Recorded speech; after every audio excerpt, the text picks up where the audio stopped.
सरकार ने नोटबंदी करी थी वो बहुत ही मतलब बेकार कदम था। उसमें काफी लोगों को भारी नुकसान हुआ है, जैसे कि युवा है उनको मतलब रोजगार के लिए भटकना पड़ रहा है, नौकरी नहीं मिल रही है। मैंने MBA ग्रेजुएट किया हुआ है, मैं नौकरियों के लिए धक्के खा रहा हूँ।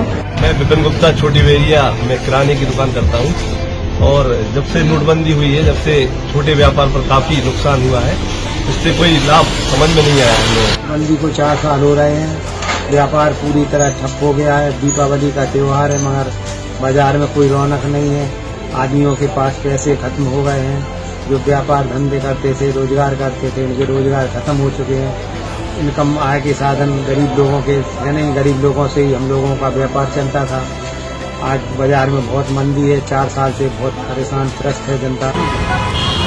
नोटबंदी हुआ था तो हम लोग को बिजनेस बहुत खत्म हो गया था, भूखमरी हो गया था, बहुत तकलीफ हुआ पैसा नोटबंदी में। उस नोटबंदी में लोगों से हमने पैसे लेने थे, कई लोग झूठ बोल के कि नोटबंदी हो गई, हमारे पास पैसे नहीं है, तो हमारे पैसे मिट्टी कर दिए उन्होंने, हमारे पैसे खा गए लोग। और जो हमारे पास आई चराई लगी हुई थी वो भी हमारी जो है वो खत्म हो गई।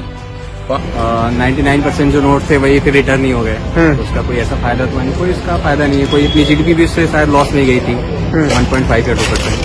मेरे को नहीं लगता है कोई इसका इतना फायदा होगा। भी नहीं था, क्योंकि आप इसे मान के चलिए कंप्लीट फेलियर है। उसके बाद से सर 2 अटैक हो रहे हैं मेजर, और सर ये मान के चलिए कि रोज टेरर अटैक हो रहे हैं। आप अगर आतंकवाद को रोकोगे तो सर आपको डिमोनेटाइजेशन की जरूरत नहीं है। भाई साहब आप खुद देख रहे हैं यहाँ पे, पहले नोटबंदी, फिर GST, फिर अभी ये कोरोना काल।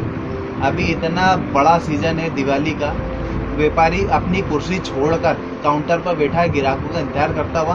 तो नोटबंदी भी गलत डिसीजन था, GST भी गलत डिसीजन है, और फिर कोरोना काल में जो लॉकडाउन की प्रोसेस हुई थी वो भी सरासर गलत ही थी। तरीका जो ये कहता, तो ये एक बहुत बड़ी चोट बंदी थी देश को, और सोचा समझा संगठित अपराध था जो कि आज तक इसका दंश पूरा देश झेल रहा है।